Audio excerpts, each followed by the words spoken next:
Jerome recalled his time in the Syrian desert in big, dramatic terms to Eustochium in letter 22. By then, he'd had ample time away from the desert to reflect upon what that experience had meant to him. It turns out he kind of had a miserable time. It was just so hot.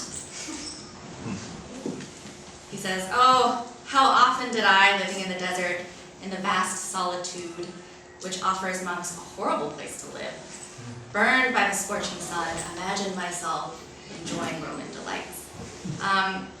But as difficult as the experience was, he was able to get some work done. In the middle of that brutal, harsh solitude, he found a place for his prayer, for his oration. And that's where I want us to visit today, his Orationes Locus. Instead of reading this as Jerome romanticizing or exaggerating the breadth and depth of his true desert experience, it's possible to imagine that Jerome witnessed these harsh landscapes and, being exposed to them, was inspired to write. In this presentation, I suggest that Jerome exercised his literary voice through describing landscapes, specifically the sea and the desert wilderness. I'll be focusing specifically on Jerome's efforts early in his career. In these descriptions, Jerome presents us with a self-aware author, vacillating between his classical education and Christian calling. He's also a self-assured author, one creating the desert as a locus amoenus, superior to classical counterparts. At the start of letter 1 to Innocentius, Jerome describes a new literary project, writing a narrative about the passio of the woman from Vercelli. He opens with a standard expression of modesty.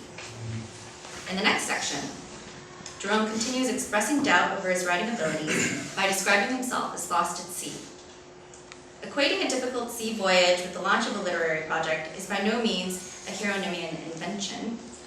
Among many classical examples, I'll briefly point out Cicero from the Tusculan Disputations and Quintilian from his Institutes. Thus, when Jerome confesses that he's unfit for the large task, he reaches for a classical metaphor to help him fully express his concerns. So he says, "Here I am, this inexperienced passenger, and I've been put in charge of this," you have to imagine like a big cargo ship, when I've barely even been in charge of a sailboat or a little rowboat on a lake. The passage itself is elusive. He references Cicero's De Oratore as someone attempting to pursue a project too great for his abilities. Then Jerome quotes the Aeneid verbatim with Caelundique Pontus from Book 3, 193, when a storm plagues the Trojans at the start of their journey away from Troy as they're going off to find a new home.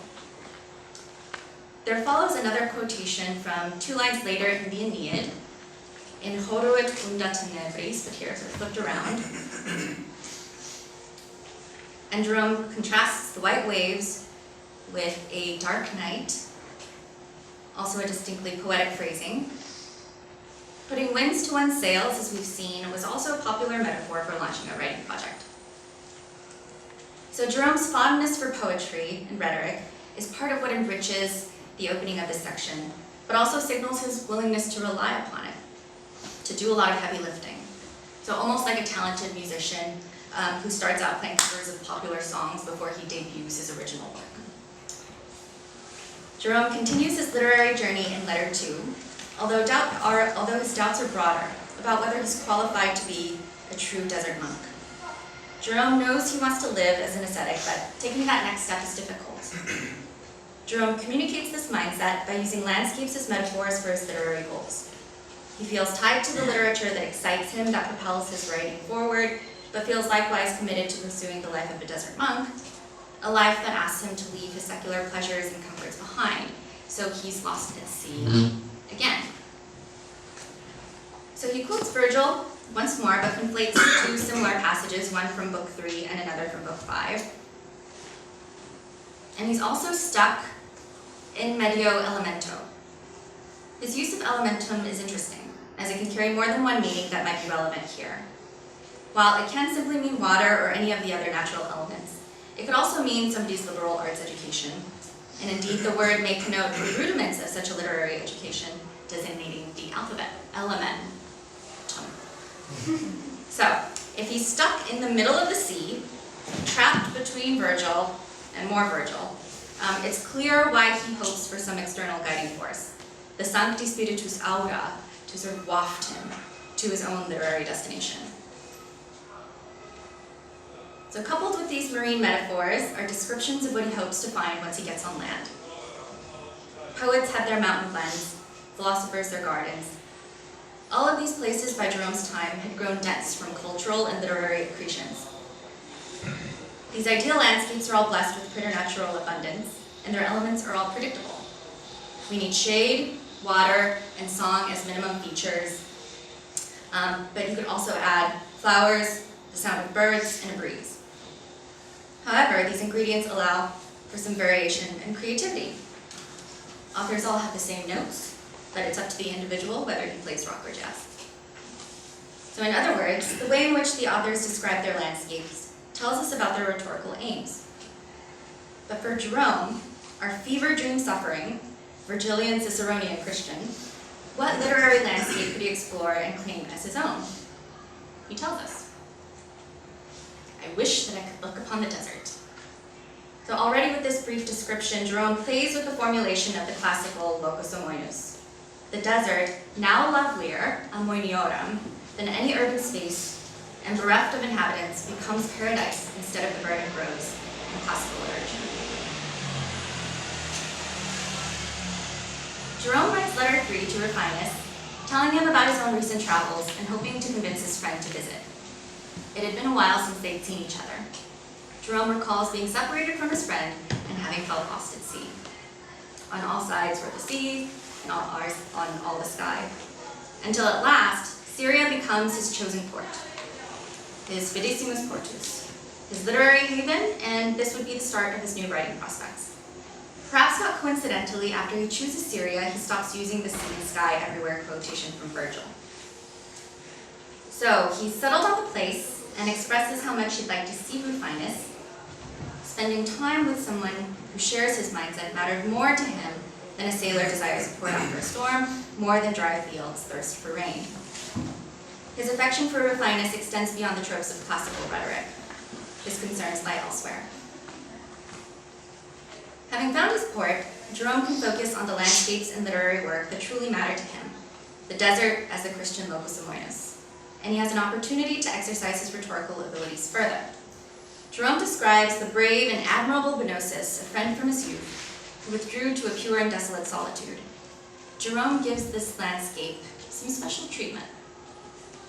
So Benosis, he's had all these great advantages in life, but he forsakes them all to become like a new tiller of paradise on a dangerous island, roaring seas, rough rocks, and desolation.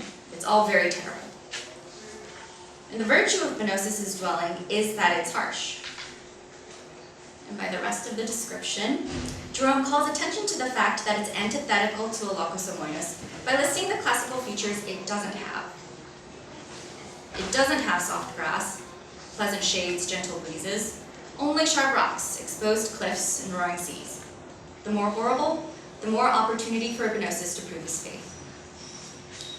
Thus, by the end of letter 3, Jerome shows a level of mastery over his new landscape, finding productivity and purpose in making the solitude, a locus horridus, a place to rival the classical locus homoius.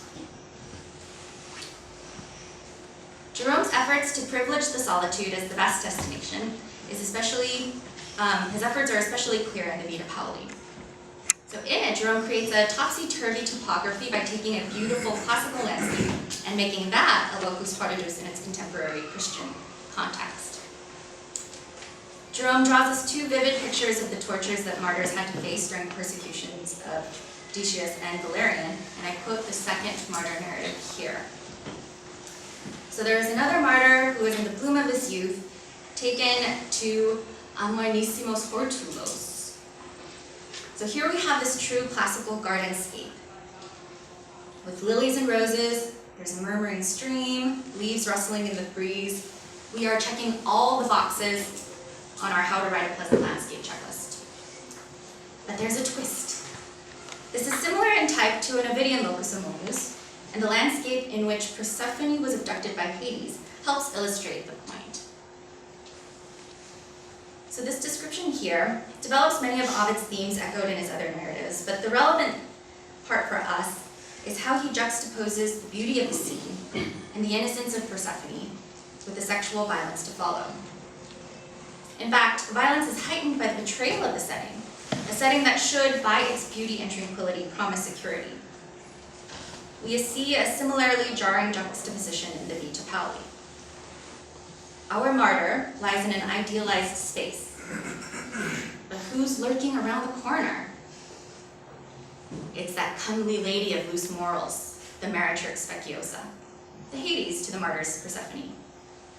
The difference, of course, is that our martyr gets the better of his would-be assaulter. He brings about his own metamorphosis by biting off his tongue, castrating himself in a sense, to conquer his lust, the lady, and the landscape. While it's certainly possible to continue to prove your faith in landscapes like these, if we remember Jerome and his visions of dancing girls, we know that he'd prefer to be tested in more rugged and less voluptuous landscapes. So we're going to contrast this description with the one Jerome gives for Paul's eventual home, the cave in solitude found in the deepest part of the desert. So he sees within it a large hall open to the sky, but it's shaded by the widespread branches of an ancient palm displaying the clearest fountain. Its river no sooner gushed forth than the stream was swallowed up in a small opening on the same ground which gave it birth. To best appreciate this passage, we need to go back to Plato. In the Phaedrus, Socrates comes upon a lovely resting spot. His description of the landscape is full of details that are lush and languid and beautiful. So it's a charming resting place, and there's a plane tree, the platanos. It's tall, there's a lot of shade, the place is fragrant, there's a spring that flows, and there's all this grass where you can lay your head down. So although it's a lovely spot, it's also a symbol of a dialogue may unfold. Cicero engages with this setting himself in De Oratore. So this plane tree puts me in the mind of the Phaedrus, implied, since it casts with its spreading branches a shade over this place, no less than the one that Socrates sought. A tree which seems to me to have grown not so much from that little stream described as it seems to have grown from Plato's Oratio. In this passage, Cicero was expressing concern about emulating as well as evoking Plato. Here the interlocutors have come across a private garden with a plane tree and a pleasant shade below, and one of the interlocutors is reminded of Socrates and the fact that the place itself exists because of Plato's language. But should they do as Socrates did and lie in the grass, languidly philosophizing? By referring to the plane tree, Cicero shows his debt to Plato while also showing his innovation. This is a cultured, cultivated place. There will be no lying on the grass for his interlocutors. Instead, they will enjoy this lavish space, sitting on cushions. In other words, Cicero's work, while not wholly unlike that of Plato or Socrates, will require an altered configuration because Cicero needs a different space for the way he wants to contemplate rhetoric. In fact, Cicero went so far as to call Plato's style chaste and modest, like a virgo in corrupta, while he preferred, for the most part, a grander style that he likens to a noisy river. He himself was guilty in his youth of having a river of words that overran its banks, extra ripas defluentis, and needed training to control his rhetorical flow.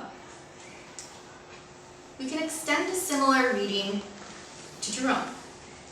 He can show his debt to Cicero and to Virgil, to Horace, and all the writers he cherished, but he's marking his innovation as a Christian writer. His hero will not converse with other philosophers or writers under a plane tree, neither on the grass nor on a cushion. Jerome will exercise his rhetoric in a completely different space, marked by the same overhanging leaves that provide shade, sharing the same umbrella, if you will, as his rhetorical predecessors. Perhaps there's even further engagement with Cicero here, when Jerome mentions that there is a river in the cave whose forceful eruption is immediately controlled by its surroundings. Jerome's rhetoric, too, will be forceful, but the desert solitude will give him the guidance he needs. So, as anxious as Jerome might have painted himself looking back on his early career, it wasn't a question of whether or not he would leave classics behind, but rather where and how he'd share that space with them underneath the tree, and after that long struggle on a stormy sea, with water and sky everywhere, it was in the desert that he found his port, his orationis locus amoris.